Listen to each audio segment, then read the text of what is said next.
there was a time that we would actually call people on the phone and have phone conversations with people. It's like, people get an attitude if you call them on the phone, honey. But you know what? I will admit, I will get an attitude if somebody that I do not know calls me on Facebook Messenger or FaceTimes me, honey. And bitch, I don't know why guys like to do this.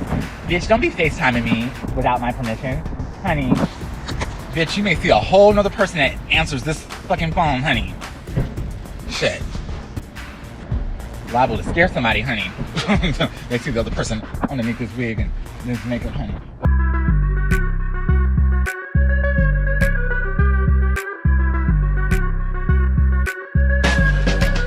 Them bitches be salty, cause all they boyfriends want me. Need you to understand, I don't wanna make love, cause I just wanna. I'm sorry, but I don't mean to be rough. Stop playing games, come on now, you know I wanna beat it up, beat it up, beat it up. You know I wanna beat it up, beat it up, beat it up. You know I wanna beat it up, beat it up, beat it up. You know I wanna beat it up, beat it up, beat it up. You know I wanna. So I am here in Hollywood eating at this very fancy restaurant on the balcony overlooking the historic and highly overrated Hollywood sign. To be able to enjoy the luxury of life, eating on the balcony while overlooking the Hollywood sign at a nice fancy restaurant. I'm just lucky, I guess, to have exquisite food. That's his thing went dead. You have to charge it. Please. Can we get him a charger, please? His wheelchair is dead. Just came back from the dead and they told me, you still not that girl. At this fancy restaurant. Obviously I lied. This is not a fancy restaurant. But you know what? This restaurant here, not only is it one of the best, chicest KFCs I've ever been to, you know, I've always liked this KFC because of the fact that, like right now, I can be in my secluded little world. I'm the only person up here, and I love it that way. It has its own little patio. But it's been here for a long time, and it's been here so long to the point where this was the actual first KFC that I had my first kiss. Well, I kissed my first Mexican boy at 17. Yeah, it was...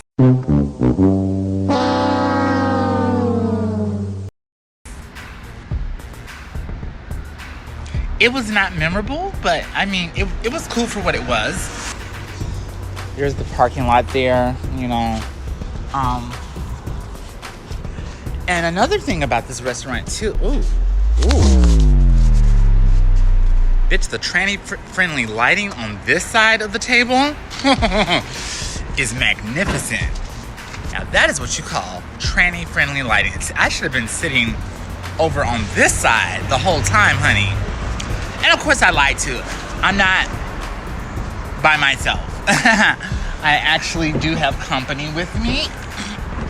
And that is the lovely, handsome Bunny himself, Mischief. But you know, I am eating alone because he's a vegetarian, so no KFC for him. But I want to title this video, Is the World Becoming Antisocial? Because I think we're gonna get to a point where we're gonna value things like dining, fine dining, and you know, going out to the movie theaters and things of that nature, because those things are slowly dying out. I hate to say it, because I feel that we have normalized social distancing. We have normalized being introverts. I think the most uncomfortable thing is that I remember, like this KFC here, I have so many significant memories here. I had like one of my first dates here, you know, as a young adult, you know, and we came out here on this patio. And I've always liked it here because it's so secluded. It's so, you know, it's everything. And this tranny-friendly lighting, honey. See, I never appreciate the tranny-friendly lighting before. Because, well, you know what? I have, because of the fact that whenever I would come up here, bitch, I would always sit on this side of the table. I don't know why, but you know, I never appreciate it for the way that it hits my skin now, because you know, I've never vlogged up here. You know, this was actually the KFC that I treated two of the cast members of Tea Time LA to, the ill-fitted Tea Time LA that I had a show back in 2017. And even though I love the secludedness, I love being alone, but I hate being lonely. And I think that's where we're moving toward in the world. Because, like, I value socializing, you know, and I value actually getting a chance to know a person. And I've noticed here in California, it's like, especially meeting a new guy, it can be very misleading because, like, I'm an old-fashioned girl. I'm an old-fashioned girl to the point where I remember getting a guy's phone number and being so excited, you know, basically every time my cell phone would ring, thinking that it's him. Or every time I came home from work when I was a young adult, I would go and check the messages on my answering machine, hoping I would get a call from that guy. And it was never on the messages that you know, so I was disappointed a lot of times. But you know, that anticipation, I do miss that. From that message, if it ever did come, would come, you know, a date. Or in our case, a link up. However, I do remember my first date, you know, speaking of socializing, and you know, it was when I was 21, and one of my first dates as a young adult, and me and this guy, we went to this place out here called 2020 Video. It was kind of like the poor man's Blockbuster Video, but you know, we had fun, you know, going to the 2020 Video to rent a DVD. Even coming to like places like this where I had my first kiss, you know, I had my first kiss as a young adult, kissing a Mexican boy that I was dating, seeing, hooking up with, you know. I mean, I'm calling it what it is now, because, child, I called it dating back then, but, child, if you want to look at it, it was hooking up, honey, because, child, I'm the one that paid for the KFC dinner. I'm the one who always paid for dinner.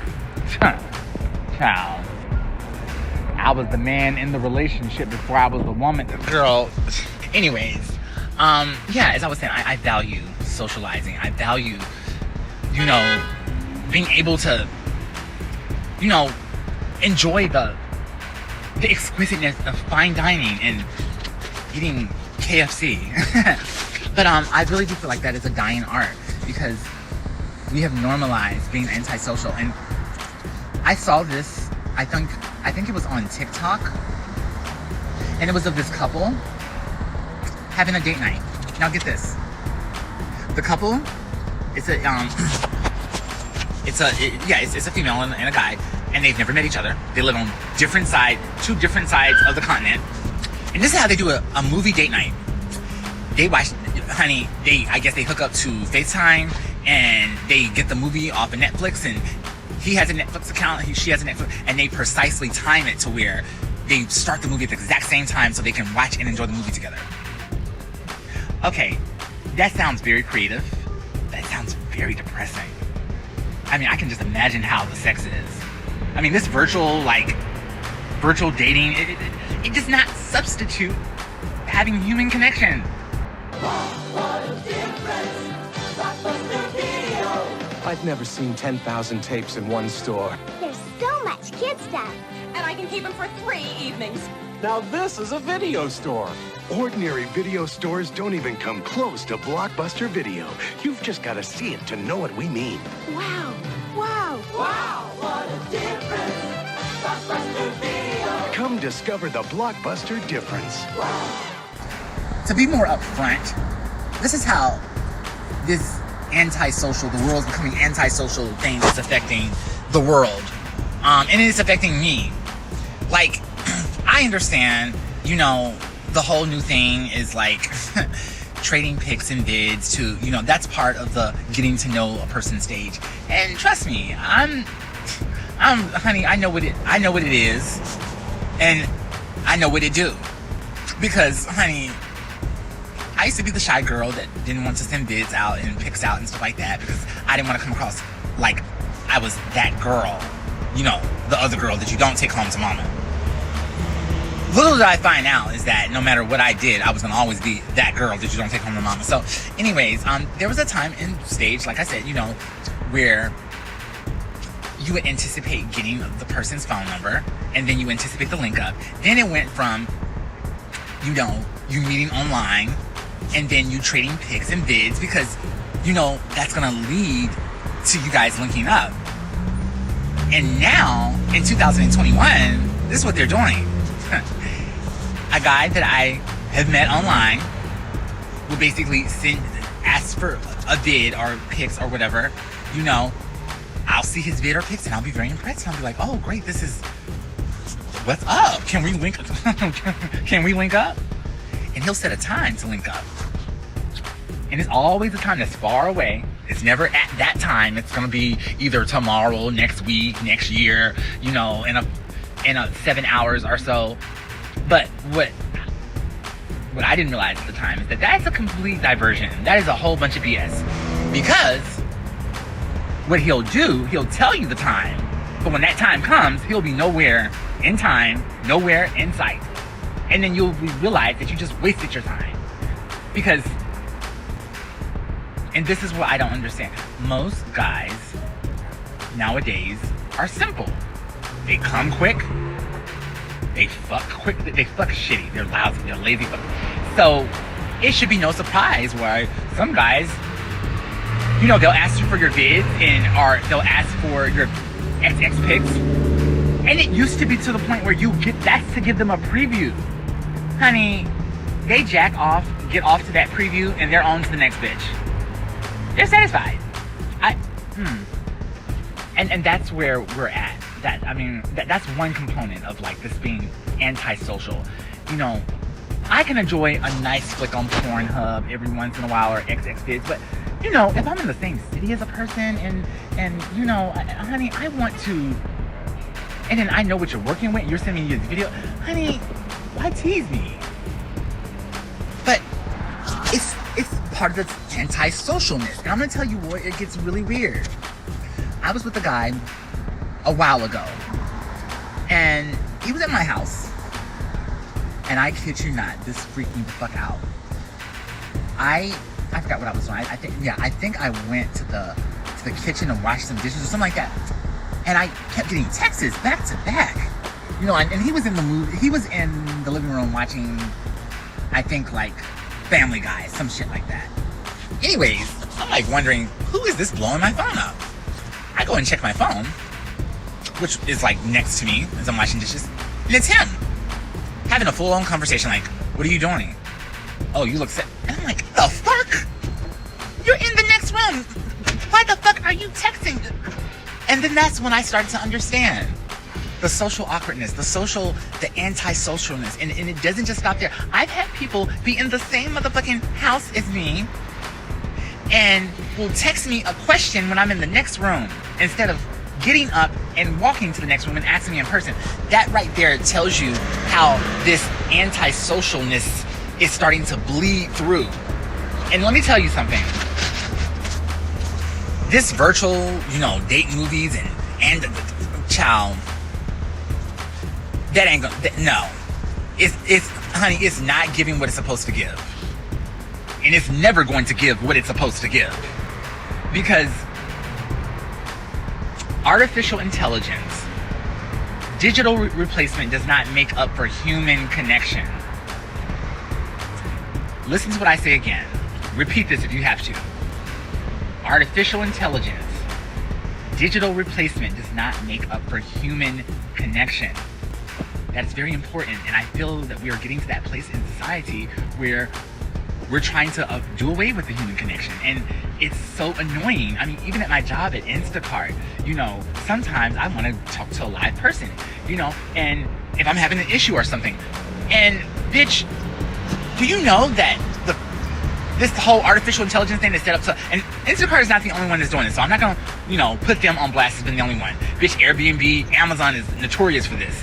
Bitch, they will take you through loopholes before they connect you to a live person so they can make sure that artificial intelligence has factored out every single pivotal way that you could need help. And I understand. I do understand, because, you know, I used to work at AT&T back in the day as a customer service rep, and bitch, I would get people calling in customer service, waiting online for, you know, anywhere from 45 minutes to an hour to say, yeah, I need to know, how do I call the operator?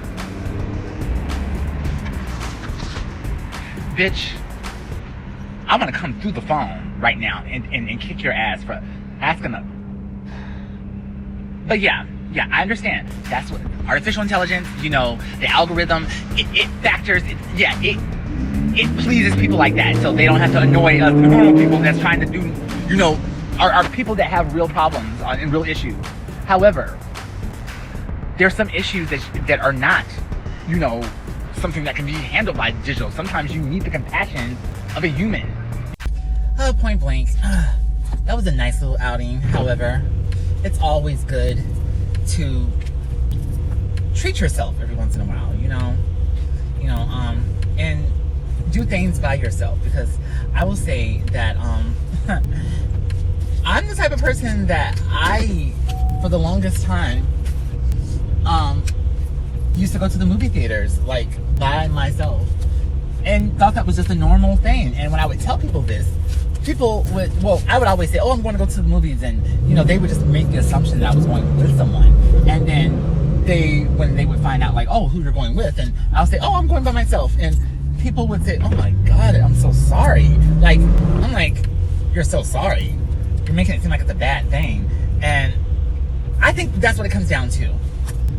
Sometimes it's not so much about the world being antisocial. It's more so that the world, like, a lot of people don't know how to be by themselves. They don't know how to function by themselves. I mean, you know, you have the Jennifer Lopez's of the world that, you know, they have to be in a relationship. Like, oh, I just got out of a relationship, I need to get back into another one. And that is just pathetic, if you ask me. Like, to each their own. I'm not here to judge. But I am here to say that I definitely feel that we are moving to a point in time, if we're not already there already, that having human connection will be or is going to be obsolete. I said I implied that the last Blockbuster closed in 2019. There is one Blockbuster left in Bend, Oregon. Now more about it, here is Sandy Harding, the manager of the last Blockbuster. Hi Seth, this is Sandy from the last Blockbuster, and I wanted to thank you for your correction on your program that we're still alive and thriving here in Bend, Oregon. As you can see in front of me, my staff and I have put together some great movies on DVD and of course The Shining on VHS for you to rent at our store, but we're old school around here and you have to have your trusty Blockbuster card in order to rent. There's no fancy tablets or retinal scanning or anything else here. You've got to have your trusty card in order to rent. We set you up an account on our Blockbuster old school computers behind us. We don't have our DOS dot matrix printers anymore, so we had to hand write out a card. But we're all set here. All we need now is your address, or of course you can come and visit us here in Bend, and we'll get you your card and get you your movies. Remember, be kind, rewind. Netflix and chill, Blockbuster and bus. Okay, I have to work that one out. Maybe this will inspire Grindr to get together with Jack and they can put together and find out where the last top is on the planet. Because, I mean, apparently you won't find them anywhere on Grindr. You'll find meth heads and users, but no. Anyways, y'all know what to do. See you next time.